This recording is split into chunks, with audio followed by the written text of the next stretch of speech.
Welcome to হাত বাড়ালেই বন্ধু YouTube channel. কিছুদিন আগে সোশ্যাল মিডিয়াতে একটা লেখা চোখে পড়েছিল যে একই টাকা তার কত নাম।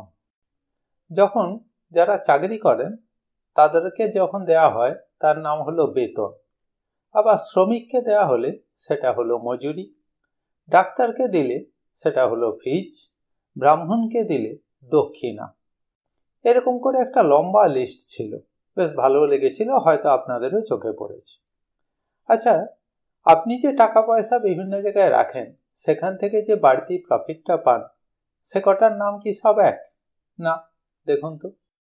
ব্যাংক পোস্ট অফিস থেকে যেটা পাচ্ছেন তখন তার নাম হয়ে গেল ইন্টারেস্ট। লাইফ ইন্স্যুরেন্স থেকে যখন পাচ্ছেন তখন সেটা হলো বোনাস। শেয়ার এবং মিউচুয়াল ফান্ডের কিছু ক্ষেত্রে আপনি পাচ্ছেন ডিভিডেন্ড।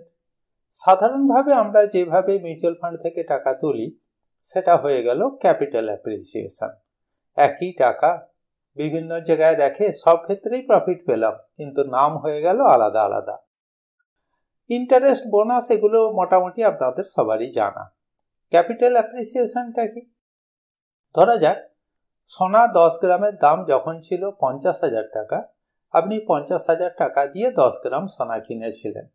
আজকে 70,000 টাকায় যদি বিক্রি করেন তাহলে এটা হলো আপনার ক্যাপিটাল অ্যাপ্রিসিয়েশন, অর্থাৎ সোনার ওজনে কোনো তফাৎ ঘটেনি কিন্তু তার মূল্য বৃদ্ধি ঘটেছে। এগুলোকে বলে ক্যাপিটাল অ্যাপ্রিসিয়েশন। সবই তো টাকা রেখে লাভ, তাহলে এত নামের বৈচিত্র্যের কি প্রয়োজন? আছে, হয়তো আছে। আসুন তার আগে একটু বলে নিই কোনটা গ্যারেন্টেড কোনটা নন গ্যারেন্টেড। ব্যাংক পোস্ট অফিস থেকে আপনি যেটা পাচ্ছেন সেটা হলো আপনার গ্যারেন্টেড।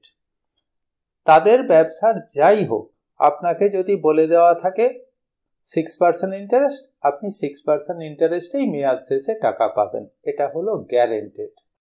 কিন্তু বোনাস, ডিভিডেন্ড, ক্যাপিটাল অ্যাপ্রিসিয়েশন সবই হলো নন গ্যারেন্টেড। তাহলেও এত কেন বৈচিত্র্য? বৈচিত্র্যের প্রয়োজন হয়েছে on the point of taxation. প্রত্যেকটার ক্ষেত্রে ট্যাক্সের রুলস আলাদা। ট্যাক্সের রুলস যেহেতু স্থায়ী নয় তাই আমি ট্যাক্স নিয়ে বিস্তারিত আলোচনায় যাব না, কিন্তু ট্যাক্সের কথা এলেই আমাদের প্রথম যেটা মাথায় আসে সেটা হলো ইনকাম ট্যাক্স। আর এখান থেকে যে বাড়তি প্রফিটগুলো পাচ্ছি সেটাকে অনেক সময় আমরা ইনকাম ট্যাক্সের স্ল্যাবের সাথে গুলিয়ে ফেলছি। মাথায় রাখতে হবে ইনকাম ট্যাক্সের রুলস আর এইগুলোর ক্ষেত্রে যে রুলস সব কিন্তু এক নয়, প্রত্যেকটার আলাদা আলাদা। ইনকাম ট্যাক্সের বিস্তারিত ব্যাপারটা বা ট্যাক্সেশনের ব্যাপারটা আপনারা বরং ট্যাক্স কনসালটেন্টের কাছ থেকে জেনে নেবেন। আমার যতটুকু জানা সেইটুকু আপনাদের কাছে উপস্থাপন করলাম। তাহলে কি দাঁড়ালো? ট্যাক্স অন ইনকাম এবং tax on investment both are different. ধন্যবাদ।